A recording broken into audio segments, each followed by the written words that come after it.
October 15th, 1880. Friday night was a gorgeous Indian summer evening, and even though storm warnings were being posted, the captain of the sidewheel steamer Alpena was secure in his skill and believed in the strength of his ship. It would lead to one of the greatest tragedies on Lake Michigan.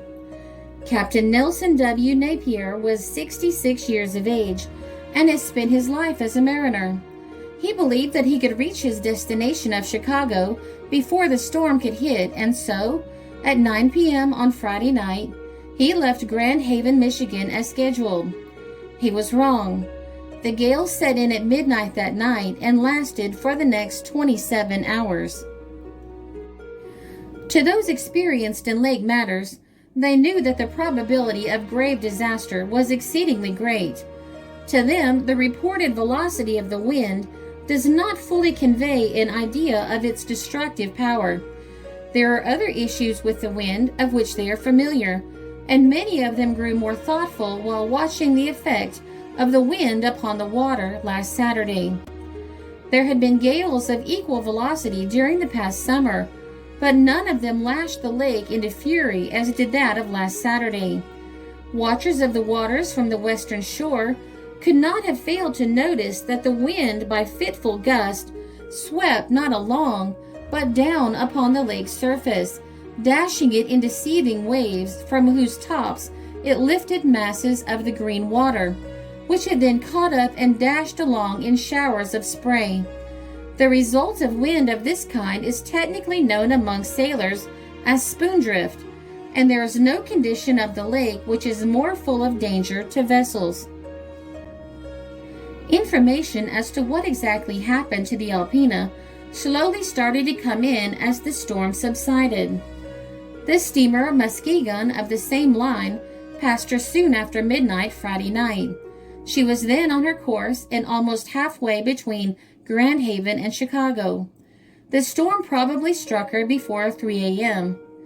Captain Boomslider of the lumber barge Grand Haven, running between Muskegon and Chicago, left Muskegon on Friday.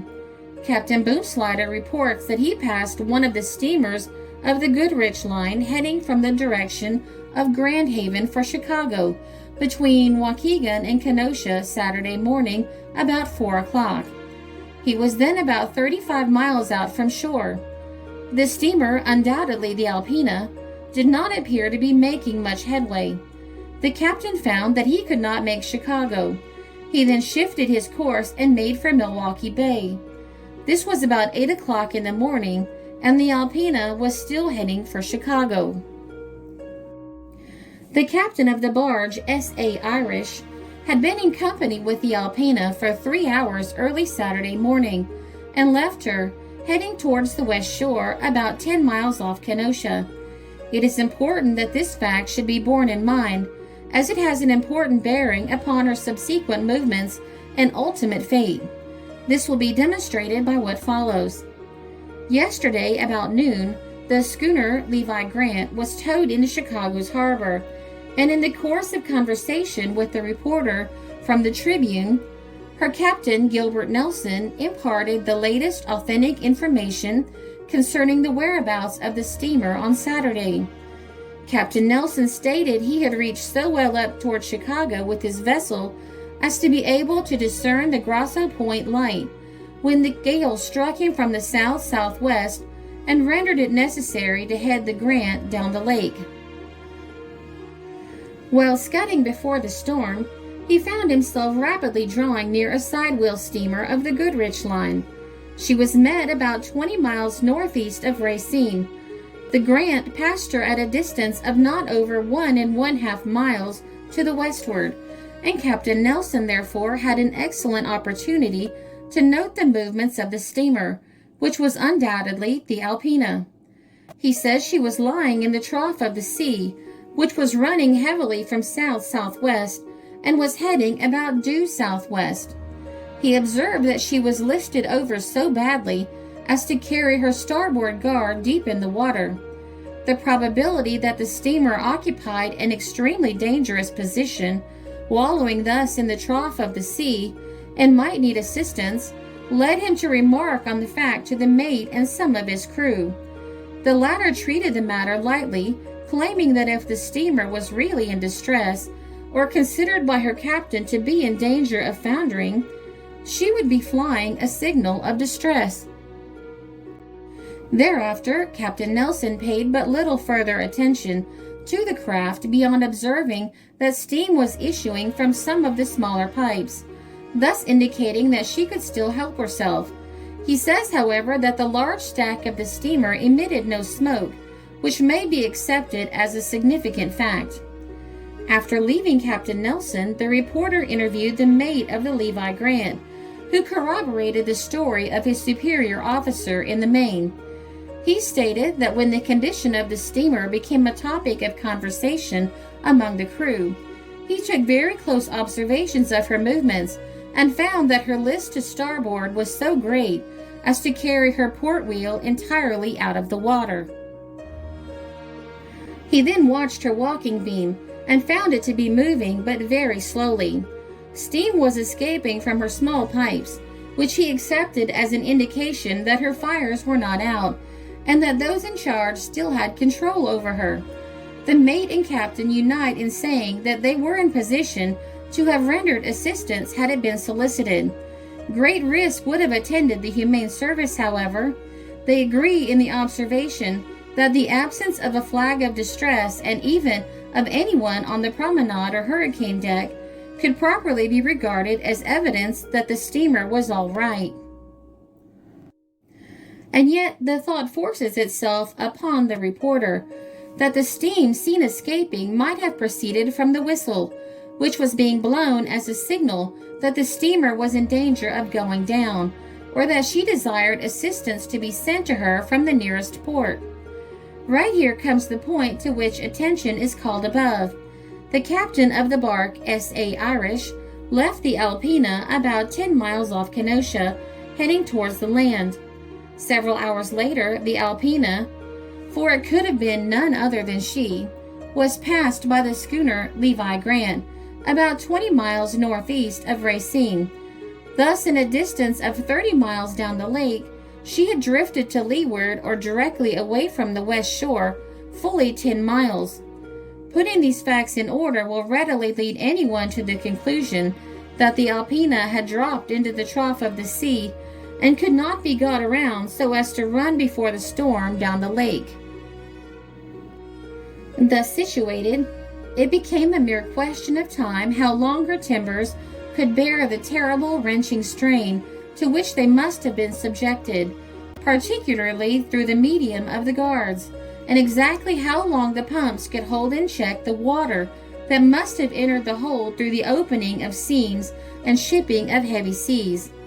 The Alpena may have drifted well across the lake before she finally disappeared, carrying down all who remained on board to the latest moment, or she may have foundered in mid-lake.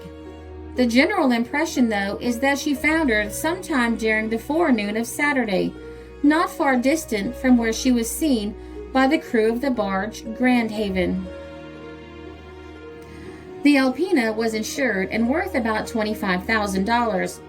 The officers of the Alpena were as follows: Captain Nelson W. Napier, First Officer J. H. Kelly, First Engineer Robert Polton, Clerk Arthur E. Haynes, Steward William Shepard. She had at least 25 crew. The list of passengers, of whom about 70 were on board, owing to the fact that no duplicate list was kept on shore of those boarding the vessel, is very incomplete. It is known, however, that among them were Mrs. Bradley and her daughters, Mrs. A. L. and Kate Bradley of Santa Fe, New Mexico. W. S. Denham, editor of the Grand Haven Herald, and wife, Mr. Crossman, Mrs. B. F. Curtis, and H. V. Squires, Jr. of Grand Haven, and Mr. John Osborne, age 30, wife and 3 children of Muskegon. A Miss Hattie Murphy, age 21, of that place, is also supposed to have been on board. Her friends in this city say that she was to have started to visit them on the day of the Alpena's departure, and as she had always had preference for that steamer, they feel sure that she must have taken passage by it. There were no survivors of the wreck. By October 18th, wreckage from the Alpena was washing ashore near Holland, Michigan. A lot of camp stools, part of a forward deck, and inside partitions showing fine graining and evidently belonging to a steamer were washed ashore on the waves a mile north of the harbor. Also, a bucket marked Steamer Alpena, a spiral stairway, and a piano with the lid torn off were found. During the night, a bucket, 2 life preservers, and a cabin door, all marked Alpena, came ashore as well. A large quantity of freight from the Alpena continued to wash ashore, and hundreds of citizens searched the beach, hunting for pieces of the wreck or possible bodies. Several chairs known to belong to the steamer Alpena have been found north of Holland. This section of beach eventually became known as Alpena Beach. The Holland City News wrote that the ship's hull was found floating near the harbor. The whole coast for 20 miles is strewn with the debris. Thousands of apples were seen bobbing in the surf at Saugatuck. The Alpena's cargo was approximately 8 carloads of apples, and the rest in stuffing for mattresses. Her paddlebox nameboard washed ashore at Alpena Beach in 1909 after a storm. On October 21st, Professor Scott of Hope College found a page from a diary attached to a molding of the cabin of the steamer Alpena by a small nail. It is badly chafed and water-soaked, but by the aid of a glass it can be read as follows. "Oh, this is terrible. The steamer is breaking up fast. I am aboard from Grand Haven to Chicago.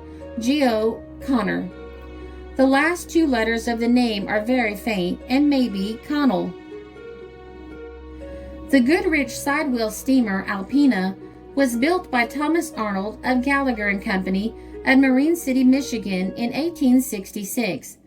At 197 feet in length, with a 26.66-foot beam and a depth of 12 feet, the vessel was rated at 654 tons. The wood-hulled steamer was powered by a single-cylinder vertical beam engine which drove a pair of 24-foot radius side wheels. It was distinctive due to the walking beam engine, which was plainly visible above the massive side wheels. It had a pilot house forward, strengthening arches along each side, and a single stack. The Alpena had quite a smooth career. She only had one incident in 1871 when she collided with the schooner Two Charlies in Lake Michigan and started leaking. She was rebuilt in 1876 and came out almost entirely new, as hardly any of the old Alpena remained but her model and name. She had new keelsons, gallows frame, deck frame, and deck. Her hull was fastened throughout and furnished with strong iron braces. Her new arches were nearly twice as strong as the old ones and far more substantial. Her cabin was nearly all new and more comfortably arranged than the old one. Captain N.W. Napier of the steamer Alpena had been a resident of St. Joseph, Michigan for 25 years. During this time, he had command of the following boats plying on the St. Joseph and Chicago routes: Propellers Montezuma, of which he was part owner, Lady Franklin and Favorite, and the steamers Comet and Corona. The last named he commanded from the time she was built until this season, when he was withdrawn from the route. Prior to his coming here, he commanded boats on the Buffalo and Chicago route for several years, having been appointed to the office of master at the early age of 18 years. He had sailed for upward of 40 years and was by everyone regarded as one of the most careful commanders on the lakes, a thorough sailor and officer in whom the traveling public placed the utmost confidence. He was careful and collected in times of danger and exercised the greatest care in every move. He was respected by all, and the sad termination of his life has cast a gloom over this community not known in many years. Captain Napier was about 66 years of age, was born in Ashtabula County, Ohio, and had, besides a family living here, a brother, Captain Joseph Napier, and other relatives. The other members of the crew residing here were Elbridge Van Patten, second mate, Lester Shaw, watchman, and Eggert, second porter. Arthur E. Haynes, clerk, was a frequent visitor to this place, was well known, and was expecting to marry a young lady of St. Joseph next month. Mr. N. A. McLivray, son-in-law of A. H. Morrison of this place, was a passenger on the Alpena, and Mr. Morrison has telegraphed a description of his body to Grand Haven with instructions to have it forwarded back home if found. The wreck of the Alpena has not yet been found.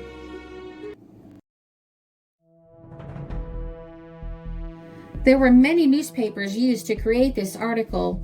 They are the Daily Globe, October 20th, 1880, the Chicago Daily Tribune, October 19th and 20th, 1880, the Iola Register, October 29th, 1880, the Easton Democrat, October 28th, 1880, the Northern Pacific Farmer, October 28th, 1880, the Kingston Whig Standard, October 20th and 21st, 1880, Marine Disasters of the Western Lakes, 1871, and the Detroit Tribune, April 15th, 1876.